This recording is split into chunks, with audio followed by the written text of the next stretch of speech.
the way that we're going to talk about magnetism is that it's going to be very similar to what you learned with gravity, and it's going to be very similar to what you learned with electric field, or electric force, rather. And if you remember, for those two, for gravity and for electric force, you put an object in an area of a gravitational field, and then it feels a force of gravity. You put a charge in an area of electric field, and you feel an electric force. And the same thing is here is, and you put a magnetized object in a magnetic field, you feel a magnetic force. So we have to talk about this term magnetic field, very similar to how we talked about electric field. Right? So if you remember, electric field is some area that when you put a charge in it, it's going to feel a force. Okay? And so I drew this kind of like parallel chart here so you can understand the concept. You guys can move over this way if you can't see from there. Also, I have it on Adobe Connect if you want to like log in on your computer. So it's the same thing here. In gravity, right? You have a mass, you put it into a gravitational field, and you feel gravitational force. Same thing for charges in electric field, electric force, and what we use in magnetism is poles. And when you put them in a magnetic field, they feel a magnetic force. When you guys were in grade, did you guys learn about the right-hand rule? Yes? Is that just the term right-hand rule? Does that say anything? The final exam? Okay, you're going to be doing that a lot. Now I'm also going to give you guys a left-hand rule, so you have to figure out which one it is. I'll get to that when we get to that. And essentially, magnetism is everywhere, right? I keep emphasizing that electricity is everywhere. Well, yeah, magnetism is also everywhere.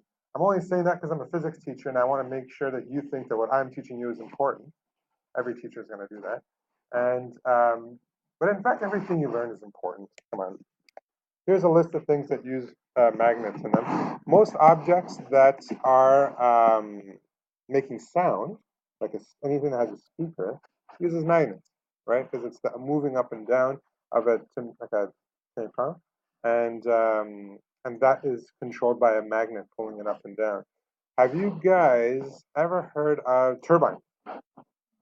Yeah, so turbines is something that turns, and that generates magnetic core with a solenoid around it. We're going to learn about that in maybe not, maybe next time. Maybe next time we'll learn about that. They're called solenoids, and when you move a magnetic object in a solenoid, you create a current. So if you have let's say, wind or water turning a turbine, you're essentially moving a coil around a magnet, which is the same thing as moving a magnet in a coil, and you end up generating current. And when you have a current, then you could use that for work, and that's what we get all of our electricity from Frederick Beck. Just some important key terms if you want to look this stuff up on your own because you're interested. These are things that are very, very interesting. Talking about Curie temperature and ferromagnetism, they're all stuff that relate to this topic and would be very interesting to read on if you have the time to do it.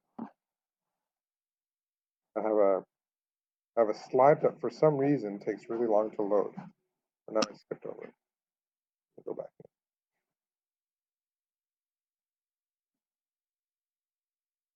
There we go. All right. So magnetic field is measured in a unit, a new unit now called Teslas, and the symbol for that is a T, and these are the SI units for it. And we'll talk about how we get to calculate it, but you have to know that it's a vector, okay? And as you know, with vectors, and the direction in this case is going to be what really, really, really important, because now we're no longer doing things in the 2-dimension with vectors. We're going to do things in 3-dimension. And when we're talking about 3-dimensional vectors, then we're talking about IJK, and we're going to have to set up matrices and things like that. It can be that complicated. I'll try not to make it that complicated. You still need to know how to do some vector manipulation. Okay? All right. Any questions so far? It's really just an intro, and we'll get into a little bit more math, but probably not today. So a bar magnet can influence other magnetic materials without physically contacting them. So like, for example, if I take a magnet, a regular magnet, and I bring it close to an object that can be magnetized, even though that object is not a magnet, it can act like one because it's being magnetized by a bar magnet. So there's two concepts there, is things, objects that are permanent magnets and things that can become magnets. All right, so those two to distinguish. And when something is magnetized, it produces an electric field. All right, anything, a bar magnet or a permanent magnet or a temporary magnet, it doesn't matter. If something is magnetized, there is an electric field that's produced. And there's a convention about it. And the convention is that the magnetic field lines, right, leave the south pole of the magnet and enter the north pole of the magnet. Okay, so leave the south, enter the north. And that's kind of similar to electric field, which is it leaves the positive, enters the negative. Here it leaves the south, enters the north. It's one of those things you'll have to kind of remember. Okay, and this can be, yeah, Rowan.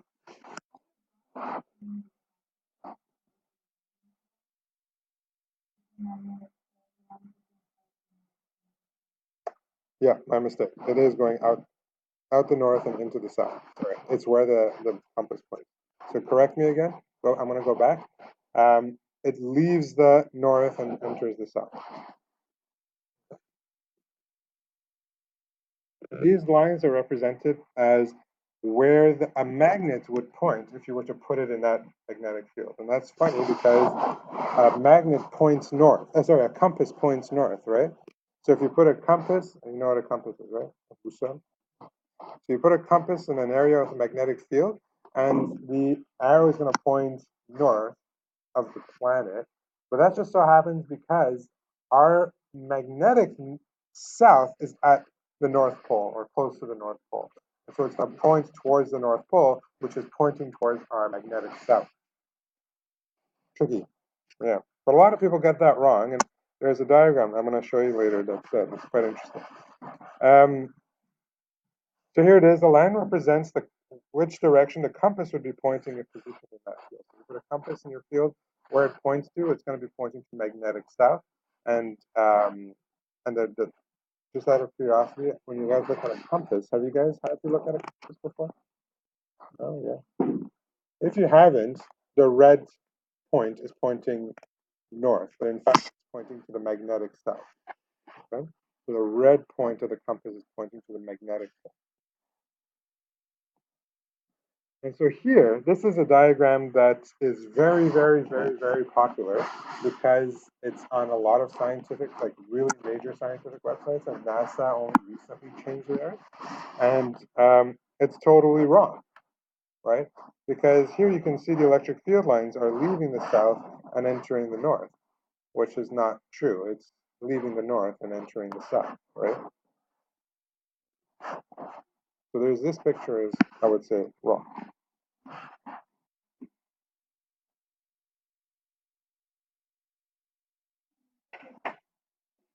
Right, but look what it says here at the top. Yeah, correct. It's supposed to be the south magnetic pole at the top. So there's geographic north and magnetic north. So geographic north is at the North Pole. Magnetic south is near the North Pole, not necessarily right on it. And then there's geographic south, which is in the South Pole, and magnetic north, which is near the South Pole. Correct. Yep. Okay. So this is in reality what it is. You can see it in the diagram that the magnetic south is north, and the electric field lines are supposed to have arrows, but they're supposed to be going into the south, into the magnetic south. So from now on, when we refer to the poles, I will make sure to specify that I'm talking about magnetic south or magnetic north, and geographic south and geographic north. Okay. All right. I have a question for you guys. I have a compass next to a fixed charged rod. My compass, is the north going to point to positive charge? Is the north going to point away from the positive charge, or is there going to be no movement at all? Ron, what do you think? The north is going to point to the positive? Any other guesses? Everyone agrees? Okay. No. Charges and forces and magnetic forces are not the same. Right? They wouldn't move at all. Okay? Charges would create a magnetic force if the charges were moving. Right? So if charges are stationary, then there is no magnetic field, and therefore there would be no effect at all on it. Right? So charges in this case are not moving because it's a static situation. A static situation does not generate a magnetic field, therefore the compass doesn't move.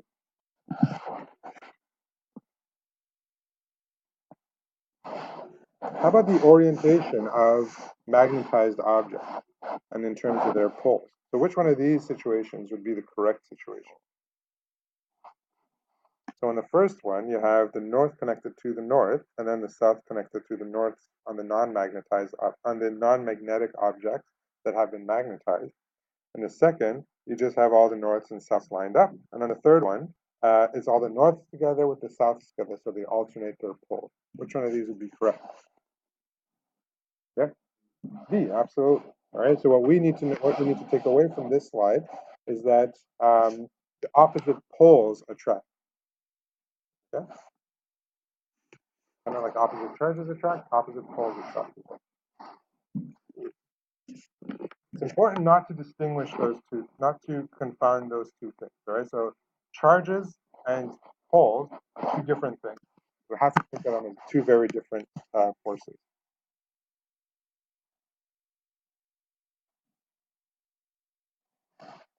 Take the time here and try to draw the magnetic field lines. Redraw these little diagrams in your notes and see if you can draw what the field lines should look like.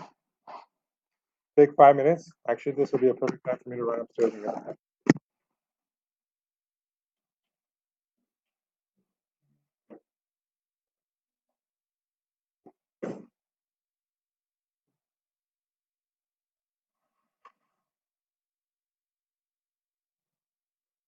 Okay.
All right, I'll do it on the board. So let's take one and see what we get. I'll do B.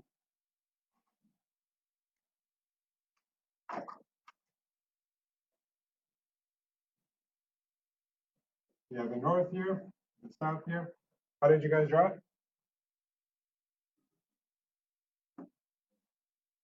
How did you do it? The north going to the south, like from top. Like this? Yeah. Yeah.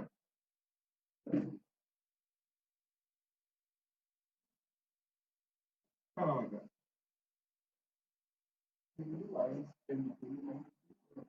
Yeah, you could. Exactly. It depends which part of this is magnetized. According to that drawing, it says all of this is magnetized, so then you'd be able to do it from everywhere. Right? So if this whole side is magnetized, then you could probably do something. Left side. Yeah, they would be weaker, but you can definitely get something like that. Okay. Let's do C.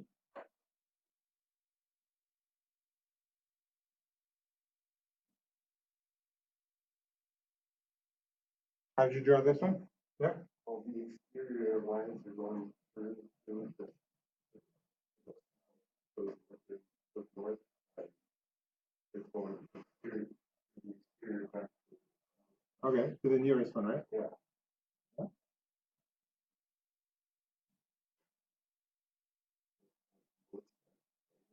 Right. It would be just a little bit more cramped up. Yeah. And it's kind of like electric field in the sense that you can't have lines that cross over each other.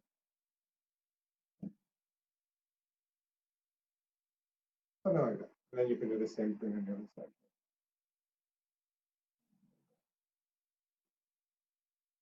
Okay. Any questions? Yeah. Indeed.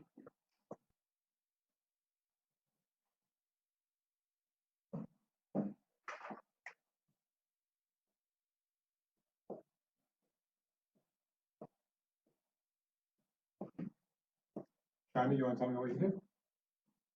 Let's say I started my pen here.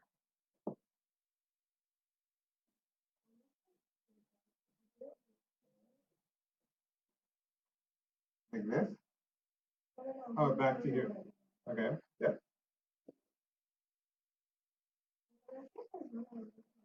Yeah, absolutely. It doesn't have to go back to the same one. Then you have this.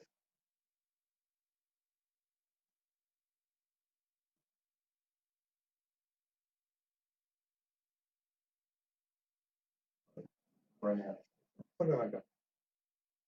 Yeah.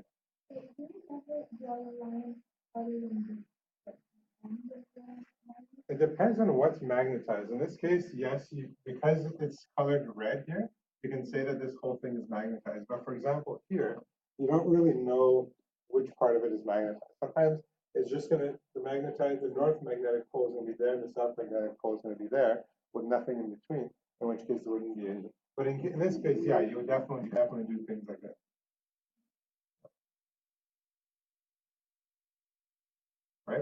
And then this north can also come to this south as well. Something like that. Okay. All right. UV.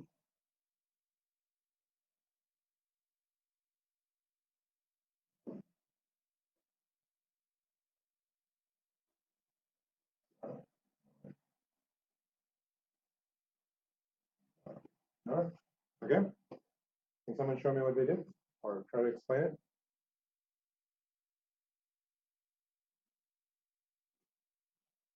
Yeah, yeah, absolutely.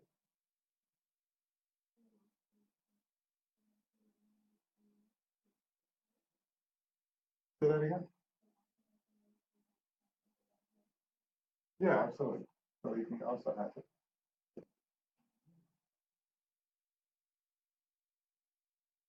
I mean, never know until where it goes.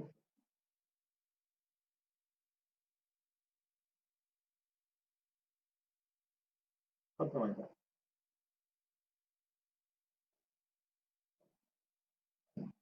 Yeah, yeah. It's going to go to both.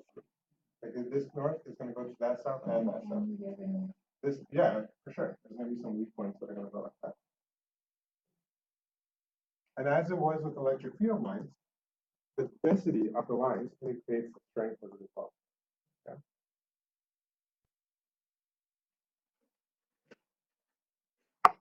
All right.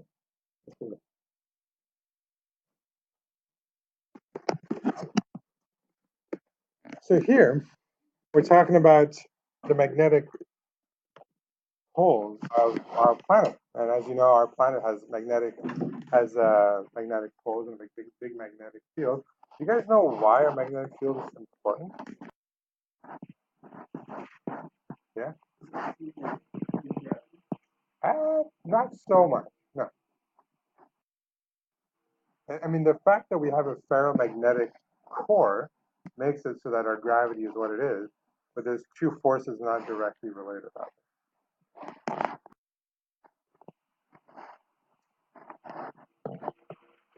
What if I told you that it's to protect us from the sun? Not weird. The Earth emits this magnetic field, very similar to what we just drew there, except now instead of talking about a bar magnet, let's talk about a planetary sized dipole. And let's pretend that there's a big bar magnet running around its core. So in space, when you're looking at it, it's like 200,000 miles or something like 500,000 kilometers in radius of magnetic field around our planet that protects us from solar flares. And solar flares are um, huge electromagnetic radiations that are emitted from the sun periodically. And if it wasn't for that, would be irradiated really heavily by the UV rays of the sun. And so this magnetic field actually protects us from that. And every once in a while, this magnetic field that we have actually switches poles. So the north is going to go to the south, and the south is going to go to the north. And there's like a shift that happens with our magnetic field. There's a very cool video that shows that. I have a diagram that kind of shows the transition of what it might look like, but the videos are really, really well done. And yeah, the flipping, I don't think so. I'm not 100% sure though. Yeah. Yeah. One of the biggest occupational hazards of astronauts is cancer because they're heavily irradiated, and the fact that they have those gold visors is to protect them from UV. I don't know what their suits are made of, but it is for sure designed in such a way that they're protected by UV. Now, it's not because of magnetism that they're not protected from UV. It's just that there is no atmosphere in the space to protect them from direct sunlight. So that has nothing to do with the solar flares. That's something else. Yeah. So yeah, why does it flip? Good question. I have no idea. Yeah. Yep.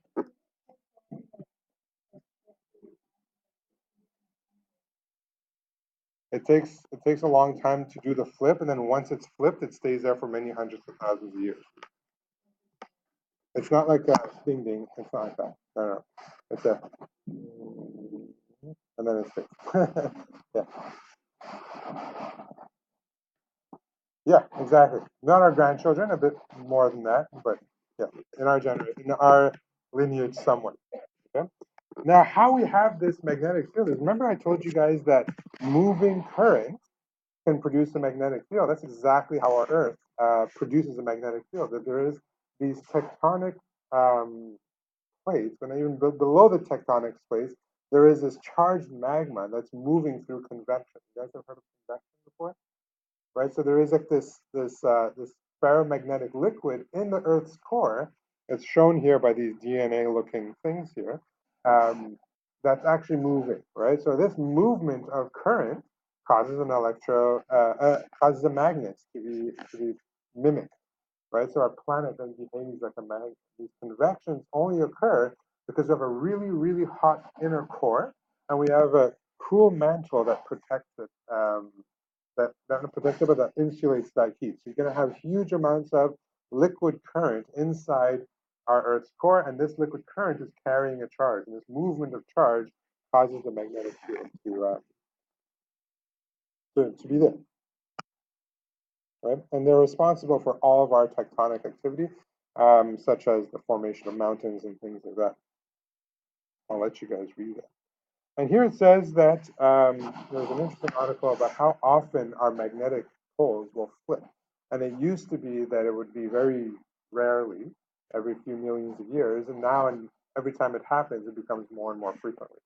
I'm not sure what the reason for that is. It's definitely not global warming, so don't go ahead and blame that. Blame global warming for everything else, but this is not going to be that.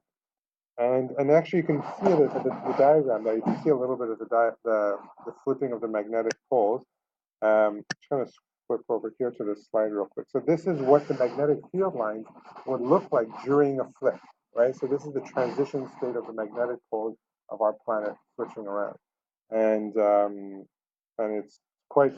There's an arithmetic solution for it. There are astrophysicists and mathematicians who model these, and it's based on actual predicted values and how convection currents are measured. Here is a diagram that shows the strength of the magnetic field as a function of where you are on the planet. And this makes sense, right? Wherever it's red, it's stronger because you're closer, and when you're in the red part, you're closer to the magnetic pole, right? So the magnetic field is going to be stronger there. And if you're very far from the magnetic pole, then the field is going to be weaker. They're all pretty similar range, right? From 20 to 40 microtesla. It's not a big difference. Yeah.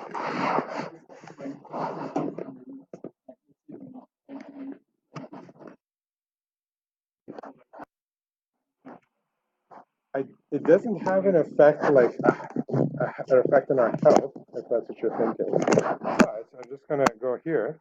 There are animals who respond to the magnetic field. So you know how ducks migrate when it's the winter? And how do they know which direction to go to?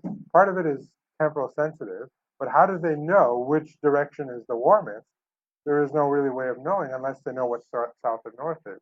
And actually, if I read this correctly, it was a long time ago I read this, that their vestibular system, you guys have learned about the vestibular system in high school, maybe?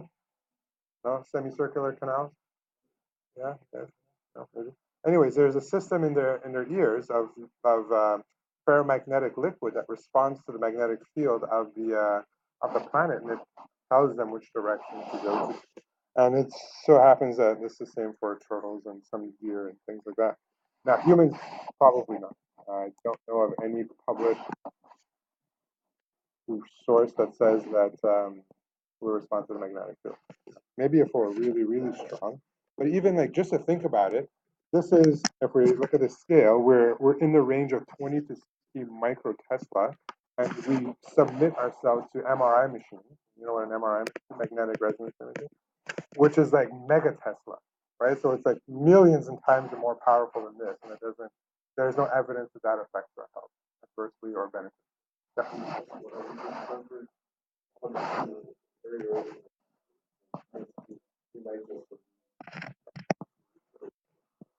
Oh, you mean like we've evolved like a resistance to it? So I mean, just